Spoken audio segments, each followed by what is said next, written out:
Today we're going to look at the audio responders in After Effects, and that's the audio spectrum and the audio waveform, and how we can use those to make a cool little promotional video for either a podcast or maybe a lyric video. As I mentioned, there's two versions. There's the audio spectrum and the audio waveform, and they're similar but different.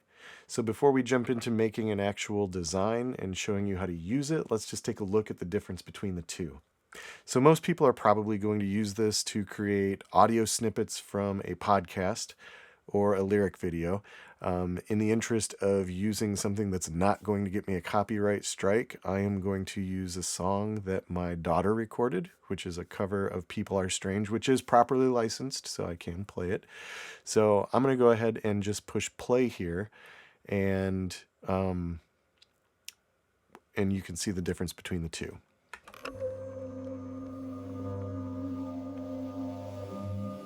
People are strange when you're a stranger. So the top one you can see is more like an equalizer where each of the lines stays in place and it just responds to a certain frequency, whereas the bottom one is actually showing the waveform moving across the screen. There is a cool advantage to the audio waveform in that you can have it respond only to the left or right channel. So you could take the design that we're going to make today and actually use it to show the left and right channels separately, but we're going to fake it. I like the look of the audio spectrum better, so we're going to use the audio spectrum in this one, and we're just going to fake the stereo look. So let's get started. The first thing we need to do is create a new composition, and we're going to do that by right-clicking on our audio file, and we're going to say New Comp from Selection. That's going to give us a new composition the length of our song. So the first thing that I want to do is just bring in a background. This is the background that she used for her lyric video that she made. We're going to scale that down so that it fills the screen. And then we are going to take the little promotional shot that she made and bring that in. This is my daughter, Tenley. I will put a link to the song in the description below so you guys can go check it out and support her if you want. What I want to do is get just a headshot in the center of the screen, right about here, quite large, and I'm going to want to mask that out with a circle. So let's create a new shape layer. And we will draw an ellipse. Actually, I don't know why I'm doing that. I should be able to just...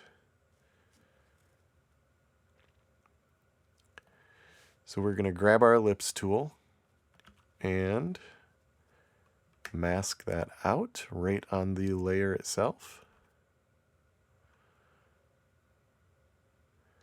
And then because the background of her headshot and the background in the background image itself are similar, I want to give them a little separation. So I am going to do two things. The first thing I'm going to do is create a new shape layer.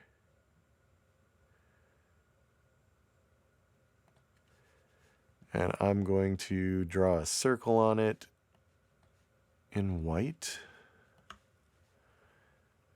Let's move that behind her.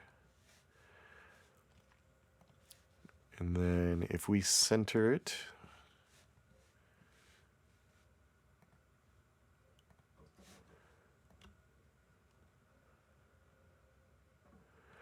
I don't believe her headshot is centered. There we go.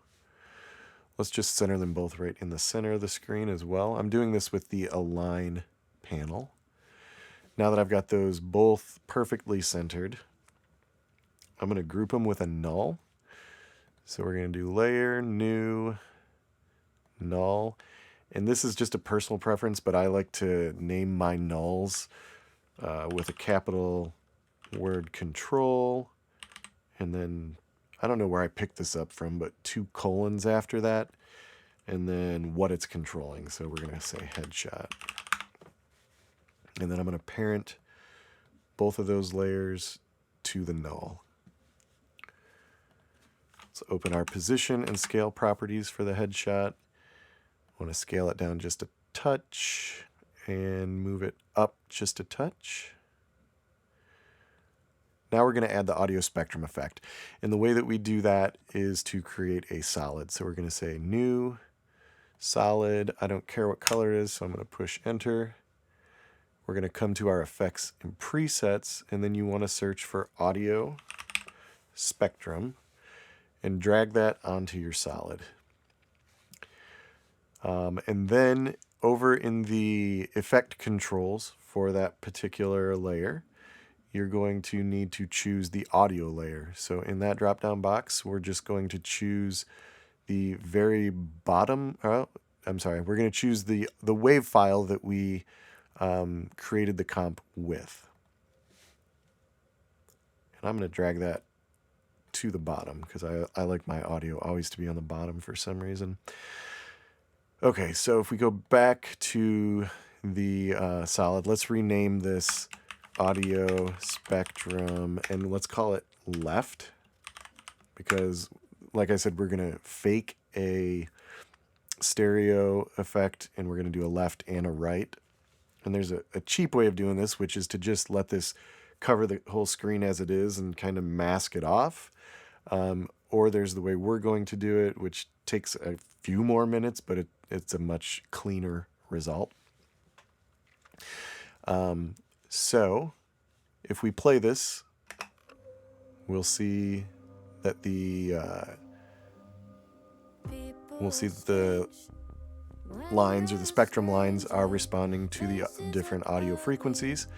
But we want to adjust this. The first thing that we want to do, I want this just to be pure white. So we're going to change both the inside and the outside colors to white.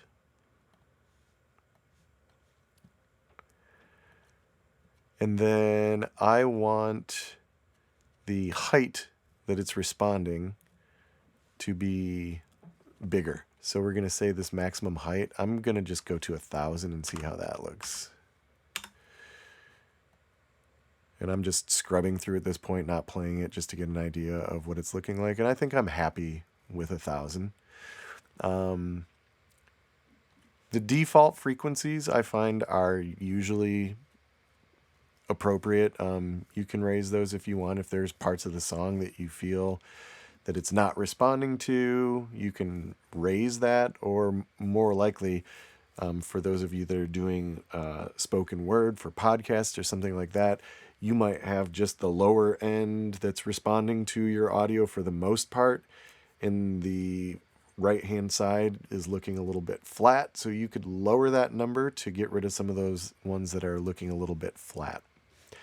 And actually, I'm going to name this one audio right. We're going to put this one on the right.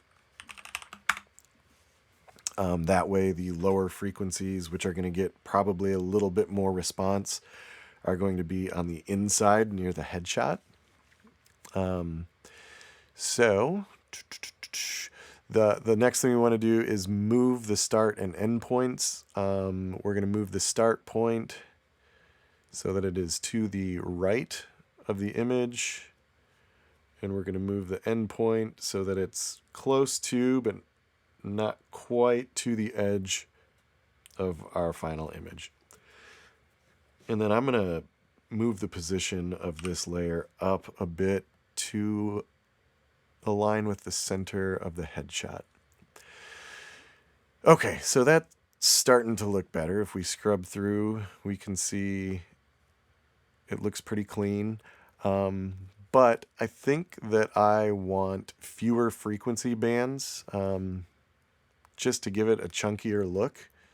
You may end up wanting more to have a more lively look, but I think I'm going to cut this down to 32, just cut it in half. And then I'm going to make each one of those a little bit thicker with this thickness property here. Let's just try 6. And I don't like that soft look, so I'm going to bring that all the way down to 0. Then they're sharp. Let's see what 8 looks like. No, let's go back down to 6. I like 6. And for the most part, that's all that we really need to do. There are a few other options here that we can go over. I mean, that's what we need to do for the right-hand side. There are a few other options here we can go over, like the display options. You can change this if you don't want it to be these straight up and down lines, which is the digital option. You can change this to analog lines, and then it looks more like a waveform. So you can see that's kind of like a heartbeat in a way, a heartbeat monitor. I don't know what those are technically called. And then you also have analog dots, which kind of bounce apart like this. It's kind of a cool look, but I like the default look of digital. You can also switch this to side A or side B. And if you do side A, it's going to do just the top. Side B is going to do just the bottom. But I kind of like the default here as well, where we have side A and B. So I'm going to leave that as is. And then I should be able to just duplicate this layer, rename it to Audio Spectrum Left, and then I'm just going to use the quick, cheap way of mirroring the layer. I'm going to go to the scale, unlink the property, or unlink the height and width scale, and make that a -100. And now you can see the layers are mirrored. So now, if we play this from the beginning, we have a mirrored look. It looks kind of like a stereo effect, like I was saying. Nobody, for the most part, in the world that's not an audio professional is going to realize that that's not a true stereo audio response right there. I mean, yes, there are going to be people who record music, people that mix and master music, who are going to understand that that's not a true stereo image, but 90% of the people that see this aren't going to know, and I would be willing to bet that 99.9% of people won't care even if they do know. From there, I'm not going to actually take the time to time words here, but you could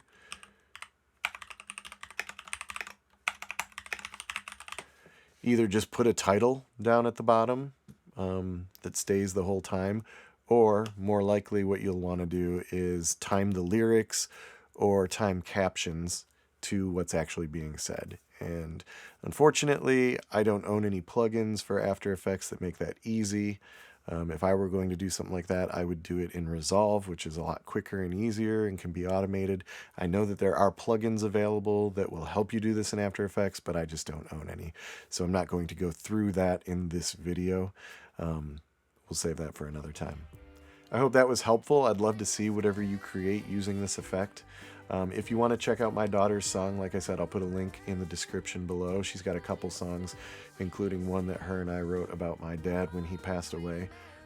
I'm sure she would truly be grateful if you took the time to watch her videos.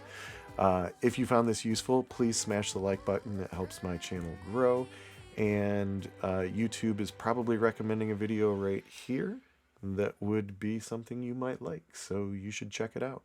And also subscribe over here if you haven't yet. Thank you for watching. We'll see you in the next one. And until then, let's make some motion.